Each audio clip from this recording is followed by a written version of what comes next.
మనం ఒక ప్రదేశం నుంచి ఇంకో ప్రదేశానికి ప్రయాణం చేయాలంటే జనరల్గా ఉపయోగించే మార్గాలు అయితే బస్, బైక్స్ లేకపోతే రైల్. సో ఇందులో ముఖ్యంగా ఉపయోగించేవి అయితే మాత్రం మనం రైల్ మరియు బస్ అని చెప్పుకోవచ్చు. దగ్గరున్న ప్రదేశాలకి బస్, రాష్ట్రాలు దాటాలంటే రైల్స్ ఉపయోగిస్తుంటాం. రైల్వే స్టేషన్లు మనకి ఎలా ఉంటాయి అన్నది మనం సికింద్రాబాద్ స్టేషన్ని చూసుకున్నాం, అదేవిధంగా మరికొన్ని కాచిగూడ స్టేషన్ని కూడా చూసుకున్నాం. కానీ ఇక్కడ చర్లపల్లిలో మాత్రం చాలా అడ్వాన్స్డ్ టెక్నాలజీస్తో పాటు మరికొన్ని నూతనమైన ఇన్వెన్షన్స్ తోటైతే ఇక్కడ మనకి చర్లపల్లి రైల్వే స్టేషన్ అనేది నిర్మించడం జరిగింది. సో ఈ లోపట ఉన్న ఈ స్టేషన్ లోపట ఉన్న అధునాతనమైనటువంటి నిర్మాణాలు ఏంటి, అసలు దీనికి ఉన్న ప్రత్యేకత ఏంటి అనేది ఒకసారి మనం వెళ్ళి చూద్దాం రండి.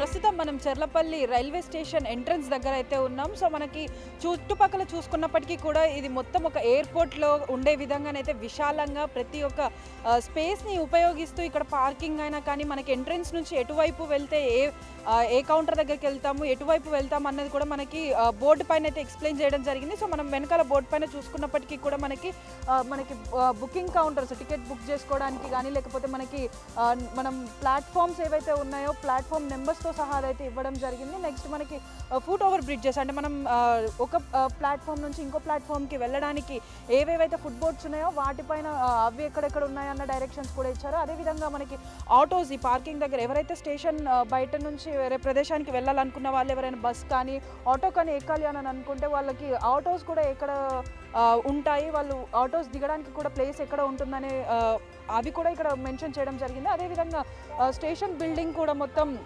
ఎక్కడ అంటే ఏ విధంగా ఉంటుంది, నెక్స్ట్ మనకి ఎవరికైతే ఎక్కువ టైం పడుతుందో వాళ్ళు వెయిట్ చేయడానికి వెయిటింగ్ రూమ్స్ కానీ అంటే ముందస్తుగా ఎవరైతే రిజర్వ్ చేసుకొని ఉంటారో వారికి రిజర్వ్డ్ లాంజెస్ కూడా ఎక్కడ ఉంటాయి అన్నది కూడా మొత్తం ఈ బోర్డు పైన అయితే ఎక్స్ప్లెయిన్ చేయడం జరిగింది. అదేవిధంగా ఇటు సపరేట్ కార్ పార్కింగ్ కానీ ఇటు టూ వీలర్ పార్కింగ్ కూడా మనకి మొత్తంగా సపరేట్గా ఇవ్వడం జరిగింది. సో అంటే ఇప్పుడు వెహికల్స్ అనేవి కూడా మనకి అక్కడ చూసుకున్నప్పటికీ కూడా ఇటు మొత్తం మనకి లెఫ్ట్ సైడ్లో కార్ పార్కింగ్ అనేది ఇచ్చారు. సో ఈ కార్ పార్క్స్ అనేవి మనకి దాదాపుగా చాలా విశాలంగా ఉన్నాయి. అంటే కొన్ని వందల కొద్ది వెహికల్స్ వచ్చినా కూడా ట్రాఫిక్కి ఎలాంటి ఇబ్బంది లేకుండా వచ్చిన ప్రతి ఒక్క వెహికల్ కూడా ఈజీగా మూవ్ అయ్యి ట్రాఫిక్ సమస్యలు ఏం లేకుండా కూడా వీళ్ళు ప్రతి ఒక్క అంటే ఇక్కడ ట్రాఫిక్ అనేది అయితే పార్కింగ్ అనేది అయితే నిర్మించడం జరిగింది. అదేవిధంగా టూ వీలర్స్కి కూడా సపరేట్ పార్కింగ్ ఇవ్వడం అయితే జరిగింది. ఎందుకు అనంటే ఈ కార్స్ ఏవైతే మనం బయటికి తీసే సమయంలో ఏదైతే ట్రాఫిక్ జామ్ అవుతుందో దాంట్లో వెహికల్స్ ఈ టూ వీలర్స్ వచ్చినప్పుడు కూడా అంతే అమౌంట్ ఆఫ్ ట్రాఫిక్ అనేది జామ్ అవుతుంది కాబట్టి సో అలాంటి ట్రాఫిక్ జామ్స్ ఏం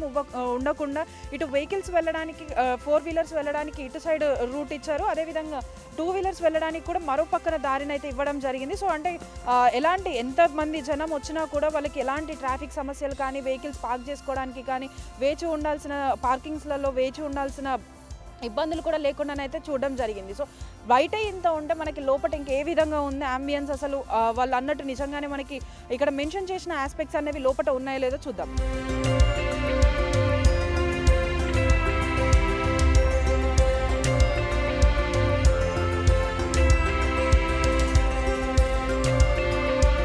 ప్రస్తుతం వరకు చూసుకున్నాం మనకి ఎయిర్పోర్ట్స్లో అయితే ఏ విధంగా మనకి ఫ్లైట్స్ వచ్చే టైం కానీ మనం వెళ్ళాల్సిన టర్మినల్ కానీ ఏదైతే ఉన్నాయో అవన్నీ కూడా మనకి డీటెయిల్స్ ఇచ్చేది చూసాం. So for the first time అయితే మనకి చర్లపల్లి రైల్వే స్టేషన్లో అలాంటి బిల్ బోర్డ్స్ కూడా ఏర్పాటు చేయడం జరిగింది. సో అదే కాకుండా ఇప్పుడు ప్రస్తుతం మన దగ్గర ఇంకొక ఇంట్రెస్టింగ్ థింగ్ ఒకటి ఉంది. ఏంటి అని అంటే మనం వెనకాల బోర్డు కూడా చూసుకోవచ్చు, అది స్లీపింగ్ పాడ్స్. అసలు ఈ స్లీపింగ్ పాడ్స్ అంటే ఏంటి, అసలు ఈ వర్డ్ అనేది మనం ఫస్ట్ టైం వింటున్నట్టు అనిపిస్తుంది. సో అసలు ఈ స్లీపింగ్ పాడ్స్ వల్ల ఉపయోగం ఏంటి, అసలు ఏంటిది అన్నది మనం ఒకసారి లోపలికి వెళ్ళి చూద్దాం.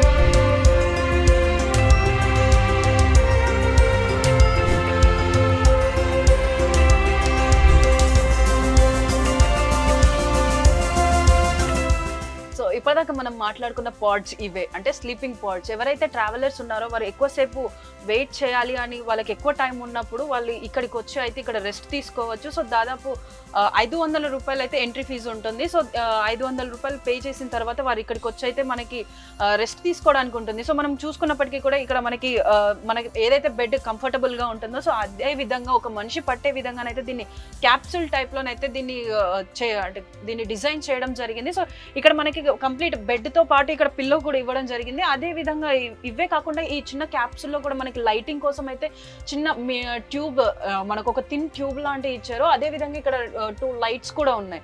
సో మనకి ఏంటంటే మనం ఇంట్లో ఉన్నప్పుడు మనం ఏదైనా రెడీ అవ్వడానికి కూడా మనం మిర్రర్స్ యూజ్ చేస్తూ ఉంటాం కదా. సో అదే విధంగా ఇక్కడ మనకి మిర్రర్ కూడా ఇవ్వడం జరిగింది. సో మిర్రర్ ఒక్కటే కాదు, అసలు ఇందులో మనకి దీన్ని మనం టచ్ చేస్తున్న ప్రతిసారి మనకి లైట్ అనేది బ్లూ, వైట్ ఆఫ్ అయిపోవడం, ఇక్కడ మనకి పవర్ బటన్ కూడా ఇచ్చారు. సో ఈ ఆపరేషన్స్ ఉన్న ఈ లైట్ ని కూడా ఇక్కడ మిర్రర్ తో పాటు ఇక్కడ పెట్టడం జరిగింది. అదే విధంగా మనకి ఛార్జింగ్ పెట్టుకోవడానికి కానీ, లేకపోతే ఇక్కడ ఉన్న లైట్స్ ఆన్ చేయడం, ఆఫ్ చేయడం, అంటే పవర్ సేవింగ్ కోసం ఆఫ్ చేసుకొని కూడా వెళ్ళొచ్చు. మనకి అదే విధంగా ఛార్జింగ్ స్లాట్స్, మనకి యూఎస్బి కనెక్షన్స్, అంటే మనకి అడాప్టర్ లేకపోయినా కానీ మనం ఉన్న కేబుల్స్ తో అయితే ఇక్కడ ఛార్జింగ్ అనేది పెట్టుకోవడానికి అనుగుణంగానైతే ఇక్కడ వీళ్ళు ఇక్కడ సెటప్ అయితే చేయడం జరిగింది. సో అదే విధంగా ఇదే కాకుండా ఇక్కడ ఏమైనా ఫైర్ లాంటిది ఏదైనా వచ్చినప్పుడు కూడా మనం జాగ్రత్తలు తీసుకోవాలి కాబట్టి ఈ చిన్న క్యాప్సూల్ అయినా కూడా మనకి ఇక్కడ ఫైర్ ఎగ్జాస్టర్ అయితే ఇక్కడ పెట్టడం జరిగింది. సో అంటే కంప్లీట్ మొత్తం మనకి ఏ విధంగా అంటే ఇప్పుడు నేను కూర్చున్నాను కదా, సో మనకి ఒక మనిషి కంప్లీట్ గా సేఫ్ గా కూర్చోవచ్చు, సేఫ్ గా పడుకోవచ్చు. అదే విధంగా ఎందుకు అనంటే ఇది కంప్లీట్లీ ఫర్ లేడీస్. ఈ రూమ్ లో ఉన్న పార్ట్స్ లో అన్నిటికీ మనకి ఓన్లీ లేడీస్ కి మాత్రమే ఎంట్రన్స్. సో అవతల మనకి పక్కన ఏదైతే ఉందో దాంట్లో మాత్రం మెన్స్ కి సపరేట్ ఇచ్చారు. సో అంటే ఉన్న మహిళలందరూ కూడా ఇక్కడ సేఫ్ గా వాళ్ళు అనుగుణంగా రెస్ట్ తీసుకోవచ్చు అని చెప్పేసి అయితే ఈ పార్ట్స్ ని ఏర్పాటు చేయడం జరిగింది. అదే విధంగా వీళ్ళకి ఇక్కడే పక్కన రెస్ట్ రూమ్స్ కూడా అనేవి అరేంజ్ చేయడం జరిగింది. అంటే మనం ఎంతసేపు రెస్ట్ తీసుకుంటాం మనకు తెలియదు కాబట్టి మనకి అన్ని మనం ఇంట్లో ఉన్నట్టే మనకి అన్ని ఫెసిలిటీస్ అందాలని చెప్పేసి అయితే ఈ పాడ్స్ ని అయితే ఏర్పాటు చేయడం జరిగింది. ఈ పాడ్స్ కి మనకి ఏదైతే ఎసెన్షియల్ ఉంటుందో ఆ ఎసెన్షియల్స్ ని ఇవ్వడం, బేసిక్గా ఛార్జింగ్ అయినా కానివ్వండి, లేకపోతే లైట్స్ అయినా కానివ్వండి, మిర్రర్స్ అయినా కానివ్వండి, ఇవన్నీ కూడా మనకి బేసిక్గా ఇవ్వడం జరిగింది. అసలు ఈ పాడ్స్ వల్ల ఉపయోగం ఏంటిది అని అంటే మనకి కొంచెం స్ట్రెస్ రిలీఫ్ కానీ, టెన్షన్ ఫ్రీ కానీ అవ్వడానికి ఉంటుంది. అదేవిధంగా మనం ఈ పాడ్స్ అనేవి దాదాపుగా కాలేజెస్లలో కానీ, కొన్ని మెడికల్ కాలేజెస్లలో, లేకపోతే ఎయిర్పోర్ట్స్లలో, కొన్ని హైయర్ ఇండస్ట్రియల్ వాళ్ళ దగ్గర కూడా వాళ్ళ ఆఫీసులలో కూడా ఉంటాయి. ఎందుకు అని అంటే వర్క్ చేసి అలసిపోయిన టైంలో ఏదైతే ఈ పాడ్స్తో రెస్ట్ తీసుకున్నప్పుడు మనకి కాసేపు స్ట్రెస్ రిలీఫ్ అనేది జరుగుతూ ఉంటుంది. సో ఆ విధంగానైతే వీటిని డిజైన్ చేయడం జరిగింది. సో అంటే ఇది ఫస్ట్ టైం ఇక్కడ కాదు, మనకి ఇది వరకు దీన్ని జపాన్లో అయితే తయారు చేయడం జరిగింది. జపాన్లో తయారు చేసిన తర్వాత అక్కడ వాళ్ళు ఉపయోగించిన తర్వాత ఆ టెక్నాలజీనే ఇప్పుడు మనం కొత్తగా అయితే ఇక్కడ చెర్లపల్లి రైల్వే స్టేషన్లోనైతే ఇవి ఏర్పాటు చేయడం జరిగింది. సో ఇది ఒకటే కాదు, మనకి రైల్వే స్టేషన్లోనే మనకి ఎస్కలేటర్స్, వాష్రూమ్స్ సపరేట్, ప్రతి ఒక్కటి కూడా ఎంతో అడ్వాన్స్డ్ టెక్నాలజీని అయితే ఉపయోగించి ఇక్కడ ఉన్న రైల్వే స్టేషన్ని ఒక ఎయిర్పోర్ట్ కి కూడా తీసిపోకుండానైతే ఈ స్టేషన్ ని ఇప్పుడైతే తీర్చిదిద్దడం అయితే జరిగింది. అదే విధంగా ఆ తీర్చిదిద్దిన వాటిలలోనే మనకి టెక్నాలజీ అనేది కనపడాలి, మనం కొంచెం అడ్వాన్స్డ్ గా ఉండాలి అని చెప్పేసి అయితే ఇవన్నీ కూడా ఏర్పాటు చేయడం జరిగింది. అందులో ప్రత్యేకంగా అట్రాక్టివ్, ఎఫెక్టివ్ అవుతుంది ఏదైనా ఉంది అని అంటే ఈ క్యాప్సూల్ బెడ్స్, అంటే స్లీపింగ్ పాడ్స్ అనేవి. సో ఇవి ప్రస్తుతానికైతే మనకి అందుబాటులోకి వచ్చాయి, కానీ ఇంకా ప్రజలకు అందుబాటులోకి అయితే రాలేదు. సో ఇదైతే ప్రస్తుతం ఇంకా దీన్ని కన్స్ట్రక్షన్ అయితే జరుగుతుంది. సో కన్స్ట్రక్షన్ జరిగిన వెంటనే వీటిని ప్రజల్లోకి తీసుకురావడానికి అయితే ప్రయత్నిస్తున్నామని చెప్పేసి ఇక్కడ వాళ్ళు తెలుపుతున్నారు. సో ఏవైతే ఈ ఫెసిలిటీస్ అనేవి ఉన్నాయో వీటిని ఉపయోగించుకొని ప్రతి ఒక్కరు కూడా ఎలాంటి ఇబ్బందులు లేకుండా ప్రయాణం జరిపించాలని ఇక్కడ ఉన్న వాళ్ళైతే కోరుకుంటున్నారు.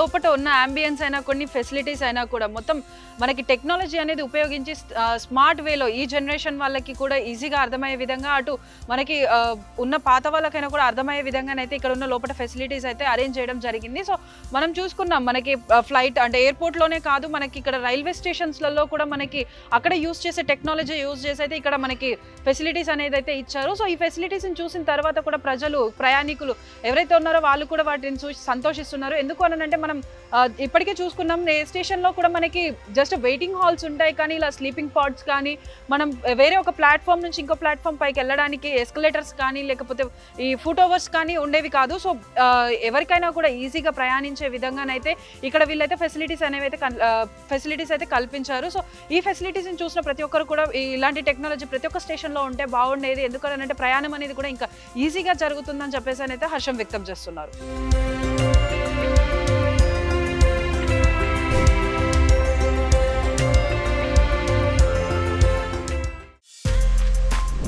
బిగ్ టీవీ అవుట్లుక్ కథనాలు నచ్చితే వెంటనే బిగ్ టీవీ ఛానల్ ను సబ్స్క్రైబ్ చేయండి.